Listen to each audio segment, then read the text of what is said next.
Hello everyone, and welcome to another episode of Movie Burgers Quick Bites. Today we'll be going through a tutorial of sorts about how to do close readings of movies, which if you're a serious fan of them at all, is an invaluable skill that helps you take full advantage of your role as a viewer.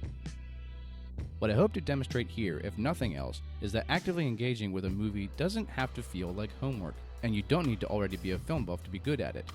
Now, there are in truth more ways of analyzing movies than there are ways of solving a Rubik's Cube, but the method of close reading is the best place to start and will teach you how to pay closer attention to a film's more defining details, as well as hopefully make sense of them.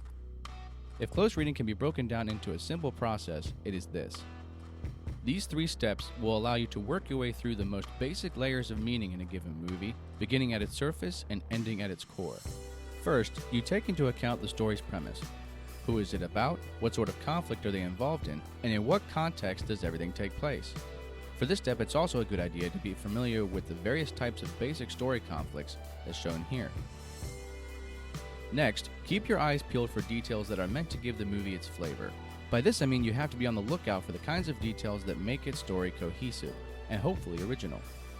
This step is where most of the grunt work is done, as sometimes it takes several viewings to be able to spot the most enlightening examples of symbolism, allegory, and all that kind of good stuff. Lastly, you take all the details you've accounted for and begin to make sense of them in a way that somehow relates back to the story's premise. This is very important because if the movie concentrates primarily on, say, a simple romance between 2 young lovers, then the underlying theme you discover should somehow be concerned with relationships or personal growth, not economic philosophies or man's hubris toward nature. Plenty of movies are meant to be taken allegorically on the whole, as is most often the case in the more sensational genres like sci-fi and fantasy. But finding this out is another process we can go over some other time. For right now, let's just stick with these 3 steps.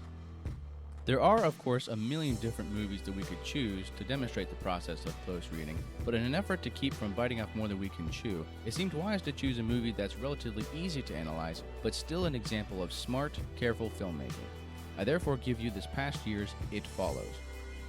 Released to tremendous critical acclaim, ultimately earning an incredible 97% on the review aggregate RottenTomatoes.com, It Follows has received more than its fair share of attention despite earning a very modest domestic box office.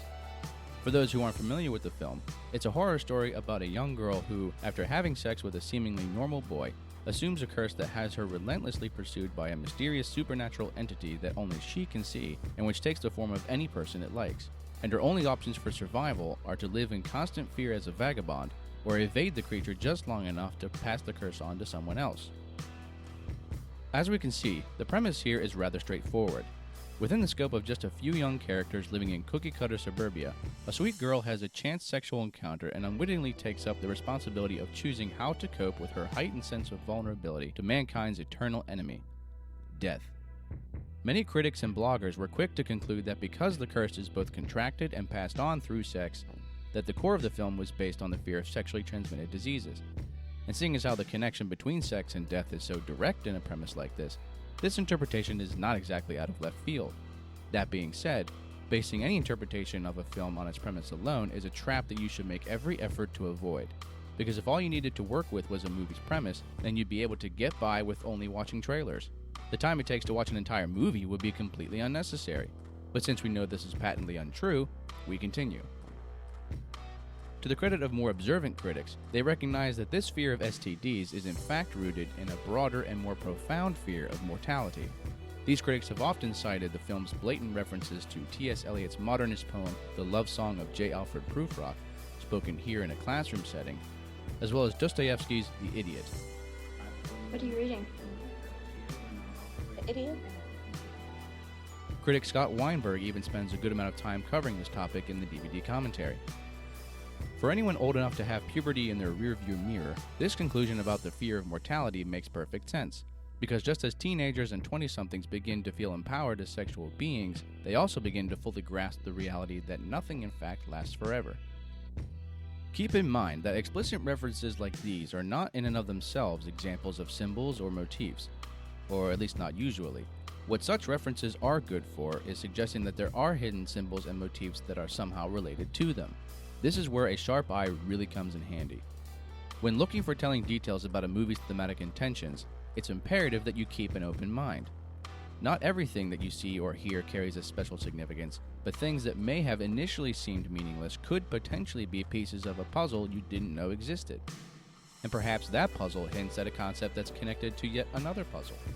Maybe what was once a forgettable bit of character development turns out to fit perfectly into an important motif. Or maybe you discover a detail that completely undercuts everything you thought about the movie so far. At this point, I feel I should reiterate that close readings often require multiple viewings. Getting back to the movie's focus on mortality, it behooves us to keep an eye out for anything that's suggestive of the concept, broad though it may be.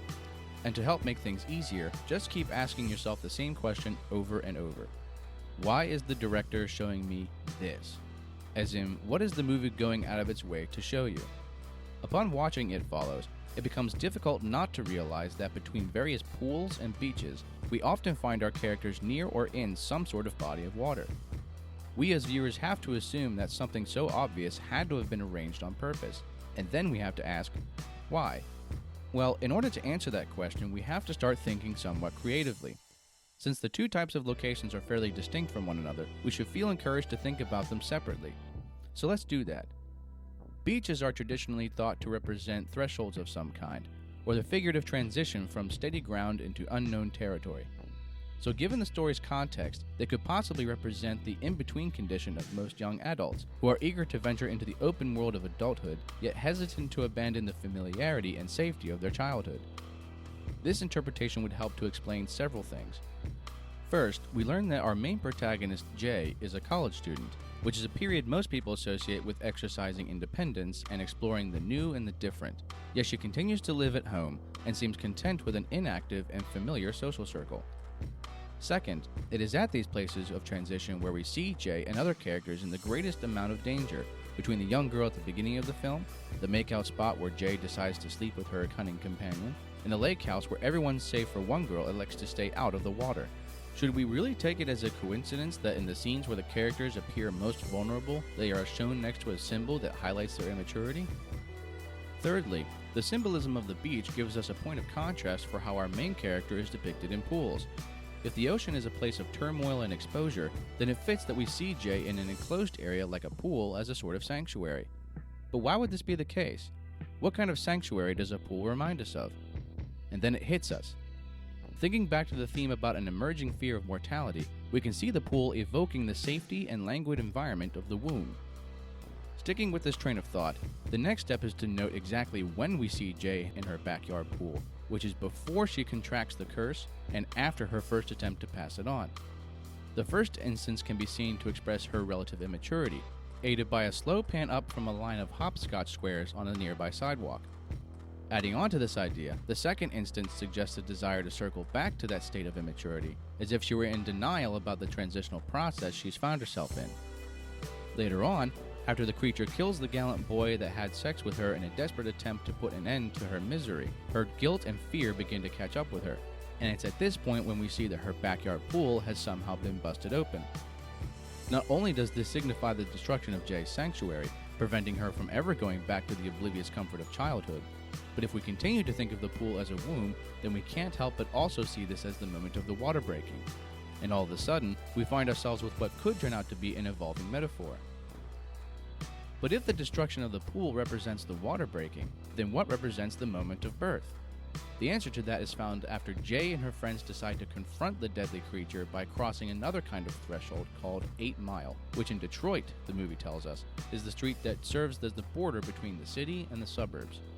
The group explains that their parents never wanted them to cross that particular street as kids, which to us means that it functions as a similar line of demarcation as the beaches we've seen. Only here, the characters fully recognize its significance, including Jay. Once within the figurative realm of adulthood, Jay again chooses to seek asylum in a pool, because at this point, a mere symbol for her mother's womb is all the security she's able to find. Only here, she's at a dead end, suggesting that she's at a point of no return. The creature finds her once again and proceeds to attack her from all angles, but thanks to the efforts of her friends, she's able to barely escape the creature's clutches and emerge from the water scarred but alive. Her brush with death led her to lose any comfort she once had in clinging to the bliss of childish ignorance, and as a result, she literally views the event as a crime scene for the demise of her youth. Less grim for us as viewers, we can see the event as a rebirth of sorts, although a rather messy one. Okay, it's time to recap.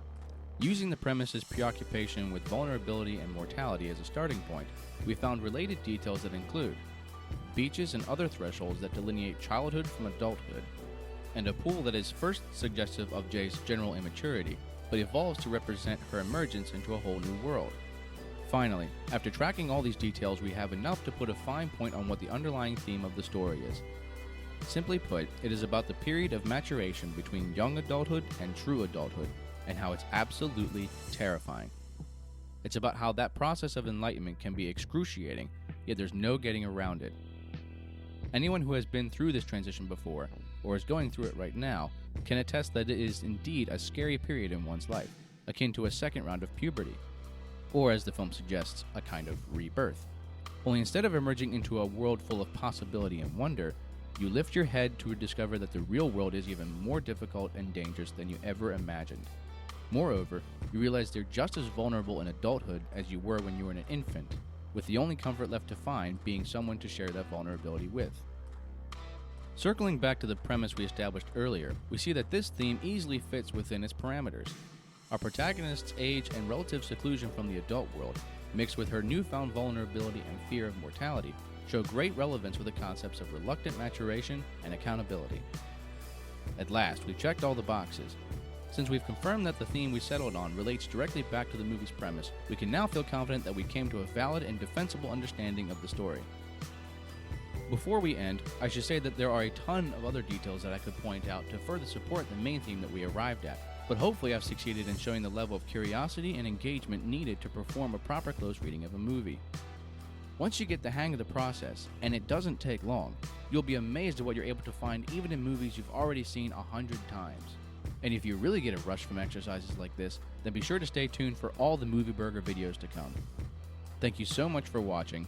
Please support this channel by clicking subscribe below and visiting the Movie Burger's Patreon page at this link. Until next time, take care.